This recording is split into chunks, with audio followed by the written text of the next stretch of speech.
Our next speaker here. I am very excited to hear from her today. Hilke Schellmann, welcome. Thanks for being here. Of course. Thank you for having me. Awesome, awesome. So I will do a quick intro and then hand it over to you so our audience can get to know you a little better. So, Hilke Schellmann is an Emmy award-winning investigative reporter, an associate professor of journalism at New York University, as a contributor to the Wall Street Journal and The Guardian. Hilke writes about holding artificial intelligence accountable. Very true. In her book, The Algorithm: How AI Decides Who Gets Hired, Monitored, Promoted, and Fired, and Why We Need to Fight Back, she delivers a shocking and illuminating expose on the next civil rights issue of our time, how AI has already taken over the workplace and shapes our future. With that, the future of hiring with AI, over to Hilke. Thank you so much for that kind introduction. I'm so delighted to be here, or be here again, I should say. Like a couple of years ago, I talked about sort of what I found when I investigated AI in hiring, Mhm. right? Some of the problems and the problematic tools. And I'm not going to really speak about that right now because I think what's also has been of real interest to a lot of folks who struggle getting hired is sort of the news that you can use that I learned along the way. So while I was reporting, right, like I learned how, like, what does a good resume look like to get past AI resume screeners? What should we be doing in this day and age to get hired if a lot of the screens are AI screens? And there's certain tips that I've got from the experts and folks in HR that I've spoken with. So I wanted to just like give everyone that kind of knowledge. So I wanted to also just in general talk for a second, like what sort of happens there in hiring and where we see AI in hiring. So let me just share um, my keynote here. It's nothing super special, but let me know if you cannot see it. So I also titled it, It's Probably Not You, It's Probably the AI. I want to give back people some hope because I know it can be really dire out there for job applicants. So I think what's really good to know is in general, we now see AI is often used for rejection in the early stages of hiring when companies have like sort of a large applicant pool, right? There's tons of people who send in their resumes. It feels overwhelming to recruiters. And with every screen, they sort of whittle down the applicant pool. And the early screens from like a big applicant pool, making it smaller and smaller, is now often done by AI. And then when there's a few candidates left, no, 10, maybe you hire one person, you have 10 people left. Often, like a human gets involved, right? You still have a pre interview on the phone, or you have a job interview on Zoom with a person on the other side, even though you may have had video, one-way or two-way video interviews with no one on the other side in the previous rounds. There's still a human involved, right? And what we see is that AI is often used, the larger the companies, probably the more AI screens. And if you have a very, very small company, like if you apply to a non-for-profit that has like 5 employees and maybe hires one person a year, the likelihood that they use AI is pretty low. They may use like, and I should couch that because we do see AI built into all of the large platforms. So if you apply via LinkedIn, Indeed, ZipRecruiter, right, all of those companies use some form of AI, and they also offer it to recruiters and hiring managers on the other side that you can use AI because they don't most hiring managers don't want just a folder with the 2,000 people that applied. They want them ranked, right, by a certain criteria. And so that gets me sort of like, how did we get here? I want to just leave 2 sentences that, like, with the dawn of job platforms in the early aughts, when Indeed, ZipRecruiter, and all of those, most of those companies started, they democratized hiring, right, in a way that like makes it very easy to apply. But on the flip side, it sort of generates a lot of applicants on the other side. So we have HR folks complaining about number of applicants since these platforms started. And today, with the since we are in the generative AI era with the ChatGPT starting a couple years out, we see that volume has gone up 50% or more. So there is even more applications coming in. And so I wanted to speak in general what you should do, and then in the second part of the what I'm going to talk to is like exactly what you should do step by step with your resume. This is the book that I wrote. If anyone's cares, this is me, and there's my LinkedIn and my email if you want to get in touch. So what often happens now is here's the hiring funnel and where AI is located. It's actually located everywhere. So when you think about the sourcing at the very beginning in the screening, you often have hundreds and hundreds of applications per role. And so what we see is actually one of the key things is to actually apply early, because some companies get so overwhelmed with applications that they close applications after 24 hours, 48 hours. So it's sort of almost like, I don't want to say it incentivizes that you use LLMs, but like most people, like in like if you open a job requisition and you only have 24 hours to apply before they close it, because there's so many applications. I don't know how many people can like write a beautiful cover letter from scratch, right? Like you sort of start thinking about of those things. So it's kind of interesting. Sorry, I'm going to go back here. So apply early. And then think about totally general advice, but very pertinent now is like think what you can do, what the AI cannot do. And that is bring the human touch. So leverage your network. Use people in your network to like ask them to have an informational interview at the company they may work, help you to understand what is going on at the company. Is this the right position? Could they even put in a referral for you? And I cannot, and I know it's kind of problematic. But I just went to HR Tech last fall in Las Vegas, where all of the employers and vendors and folks come together. And many companies are moving away from taking in so many people from job platforms and their own platforms on their website.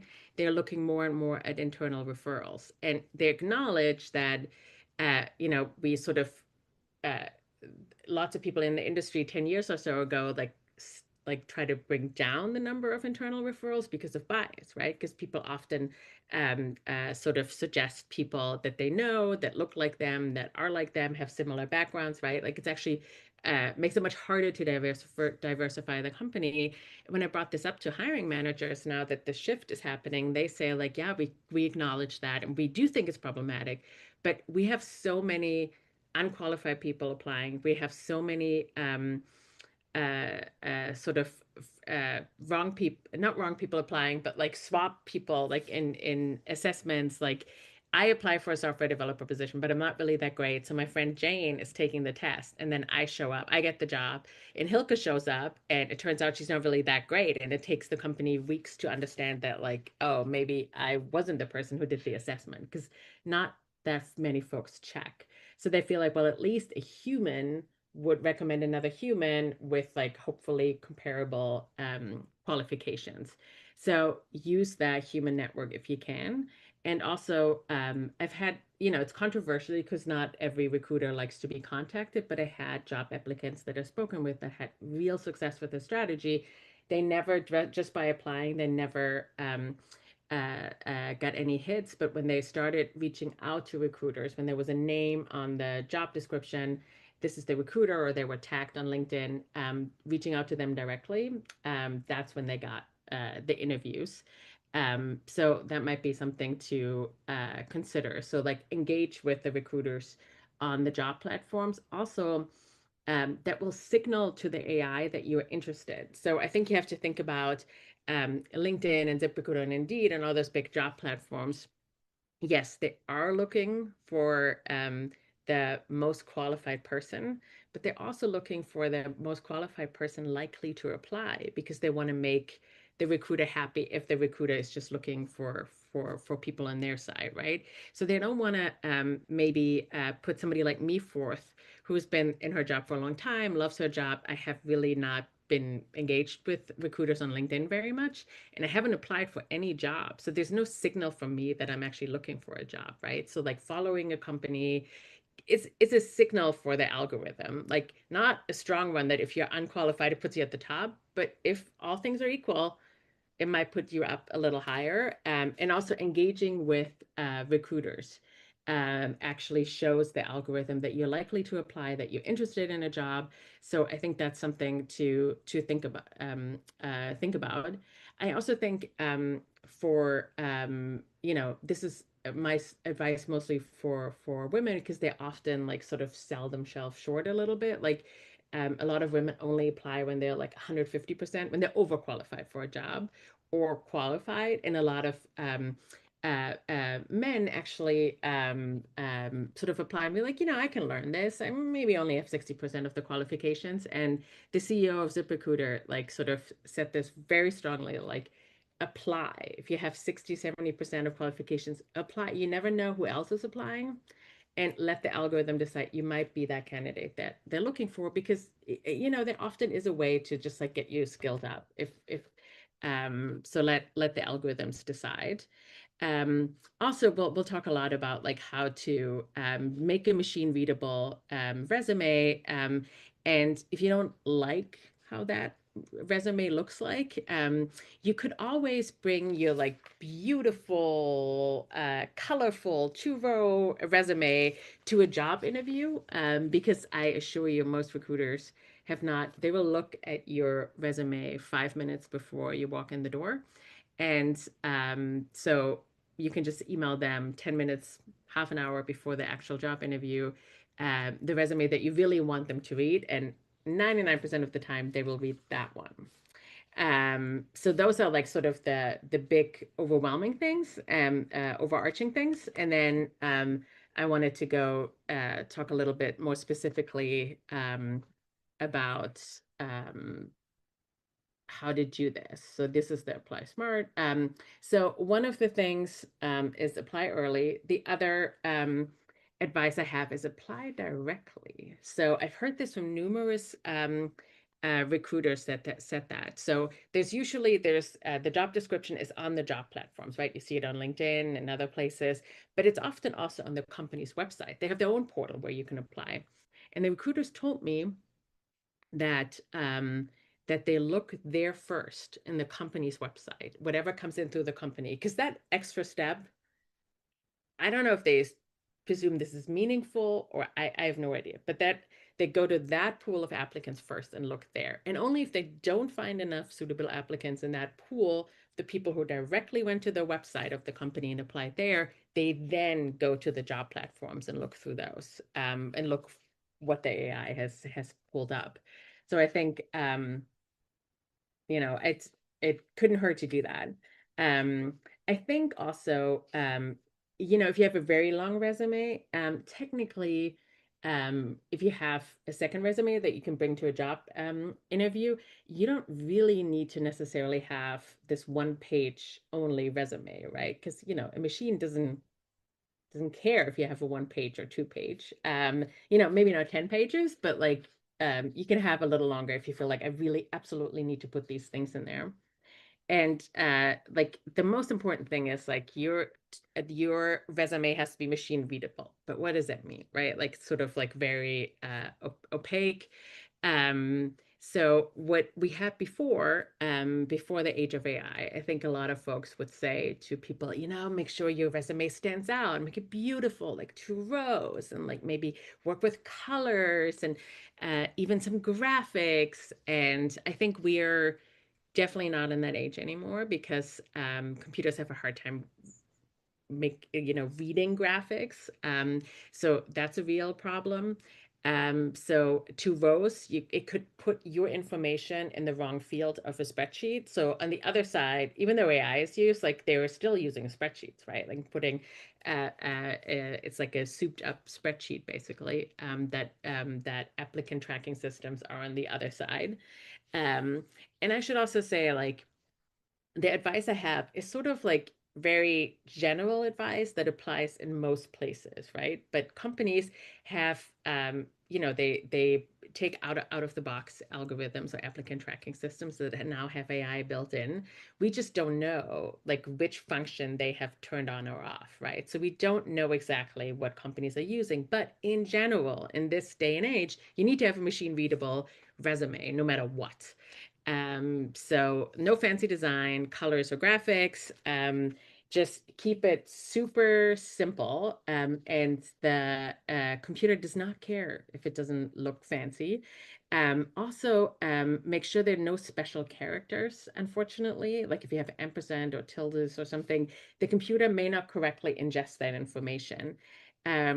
Also, you might want to not list your address or your specific location, especially if you don't live near the work site. And I'm saying this because a lot of recruiters told me that they often, when they search for people, they look for like, okay, like for a software developer, I want Python coding skills, at least 3 years, this and this, and in New York City.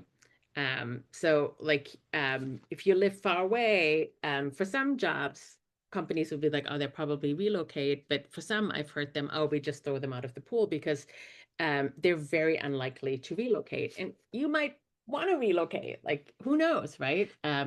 So I think another very important thing is use a very common template, like a Word document or something, to start it.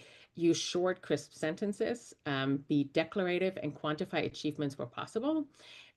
So like you were not just successful, you found a problem, solved it this way, and saved the company $3 million, right? Like you want to like it's called X, Y, and Z sort of, and you want to be very specific and quantify any achievements.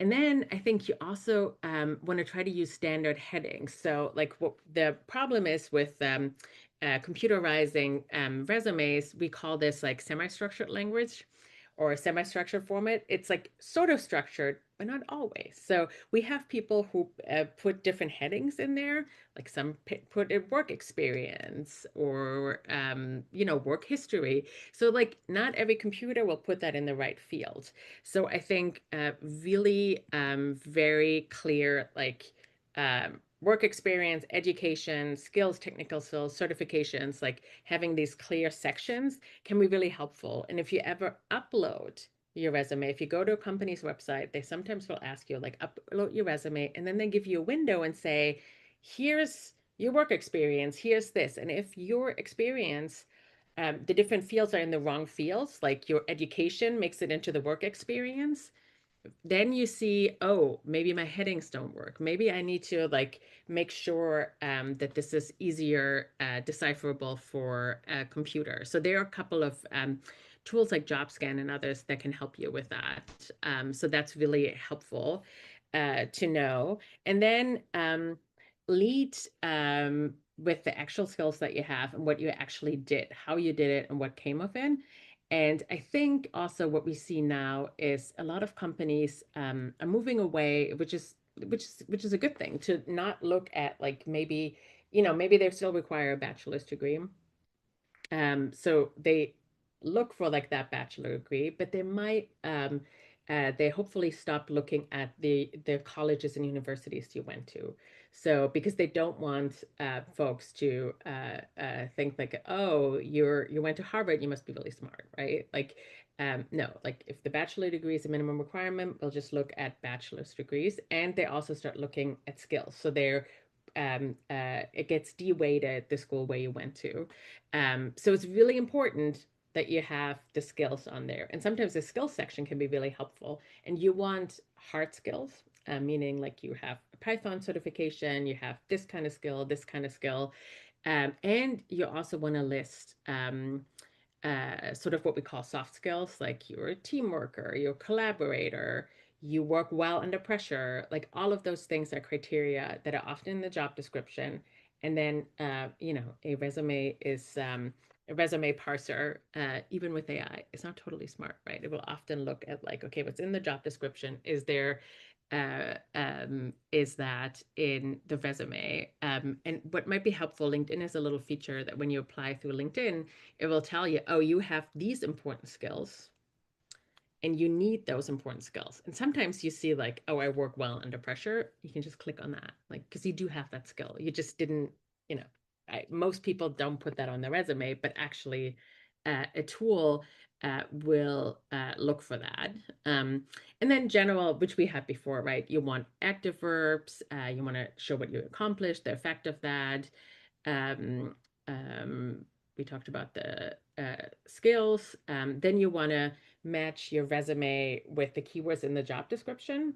But I would not suggest that you just take the whole job description and put it in white underneath your resume as like invisible text, because a lot of tools are actually programmed. If all the words from the job description are found on your resume, it will automatically reject you because it will think that you have just copied the job description. So you're looking for like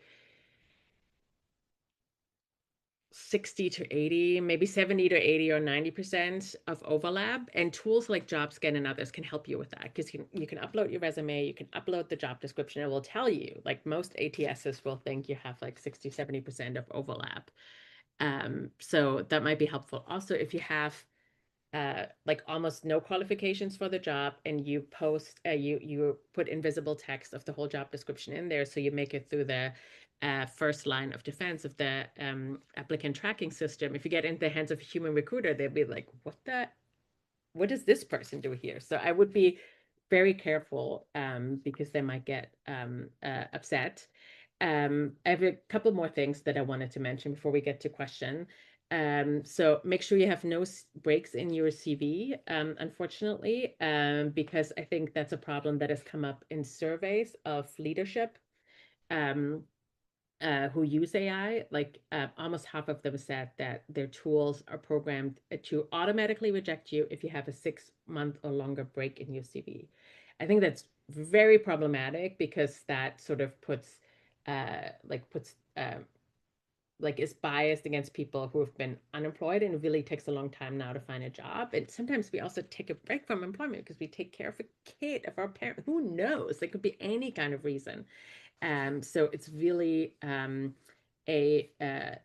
pretty malicious thing to do, but it might be built in. So it might be helpful if you worked as a freelancer across the job for many years to put that in, right? You've been an engineer for 10 years, and then you list all of the different job sites where you worked at. Because you might be the most qualified person if your resume hits an ATS that has this 6 months or longer break, you get automatically rejected. You would be out immediately. And it's unfortunately the computers are not humans in the way that maybe a human would see. Oh, she moved from like Hawaii to North Carolina. She's probably a military family, and maybe that's why she has a year-long break, because it took a while to move. I'll call this person. I'll give them a chance. The computer isn't giving you a chance, right? Like it's sort of either you're in the yes pile or you're out. Um, and yeah. And so like my last advice is always like, don't be discouraged, because we have heard from many people in leadership that they know that their tools are faulty in a way, that they're often built to find, like, they have a laundry list of all of these things. And if you don't have most of them, you get thrown out. So often they complain that, like, oh, these are like, we only have mediocre people. It's like, well, you may have that because you just want people who have all of these qualifications, when in reality, you should have really only looked at these 5 qualifications. But that is something I could talk to HR folks and hiring managers always about, and be like, be very specific what you need for this job, and not this like laundry list of like things that, would be great, but no one would ever have. So I think often it is the AI, and you can sort of fine tune your strategy to maybe get across the finish line. And actually, an internal referral would get you out of the first resume screening, right? Because usually that means if you get an internal referral, you get in front of a hiring manager. So you step over that first step. So although I'm not a fan of this new development, this is unfortunately where we're in. So I just wanted to say, like, just don't be discouraged, right? Like we know that it takes hundreds and hundreds and hundreds of, if not thousands of applications for people to get a job and interviews to get a job. It really isn't you. It's just sort of the moment we are in, and we have no great solutions, unfortunately, on the horizon. And just if you need to do job interviews or assessments, I would also just say, like, for those jobs interviews, there's like interviews by AI and others where you can practice sort of one way AI video interviews where no one is on the other side, and they feel the first time you do it feels kind of weird to most people. But you can train for those. You can also train for those. We now have two-way video interviews with no one on the other side, where there is an avatar on the other side that interviews you. That you can test that too, because that is also just really weird if you know that just a chatbot is talking to you. So with that, I'll leave it, and wishing you all the best in finding a job. Thank you, Hilke. This is wonderful. A lot of useful tips, a lot of useful information. I know we do have one or two questions.